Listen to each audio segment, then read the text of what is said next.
नमस्कार। गुप्ता सरिता संगीत YouTube channel में आप सभी का स्वागत है। अगर मेरा गाना अच्छा लगे तो प्लीज़ लाइक सब्सक्राइब शेयर करिए। मैं एक सोहर गाने जा रही हूँ, कैसा लगेगा कमेंट बॉक्स में लिखिए।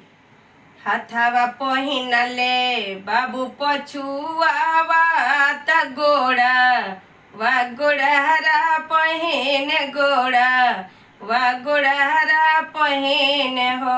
ए बाबू दूरी खेलाना मोती जई हो खोजना तुहके के जई है खोजना तुहके के जई है हो।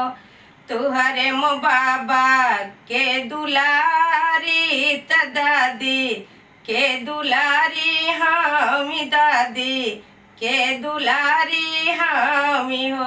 ए बाबू तुहरे ही पापा जी के प्राण हो खोजना हम कैसे जाइब ढूढ़ना हम कैसे जाइब हो। सुबह से भइले दोपहरिया हो बबुआवा नहीं आइले हो बबुआवा नहीं आवेले हो। ए सासू घरवा अंगनवा निक न लागे हो बबुआवा कब आई है हो बबुआवा कब आई है हो। मचिया ही बैठल सासू हो सरब गुनया गर सरब गुनया गर हो।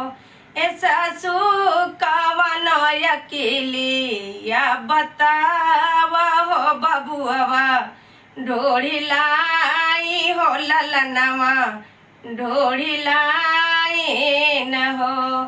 खोल हुए बहुअर चुनारी हो पहिरा धन लुगारी हो पहिना बहुअर लुगारी न हो।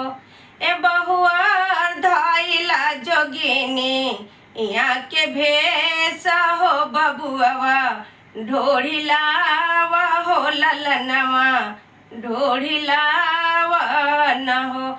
ए बहुअर धैला जोगिनी यहाँ के भेष हो बबुआवा ढोड़ी लावा हो ललनवा ढोड़ी लावा न हो। एक बन गई ले दूसरा बनयव रीति सारा बनयव रीति सारा बने हो। ए बाबू कदमा बिरछवा गोली डंडा खेले बोलवा लेना बोले ले तकवा लेना ताकेले हो।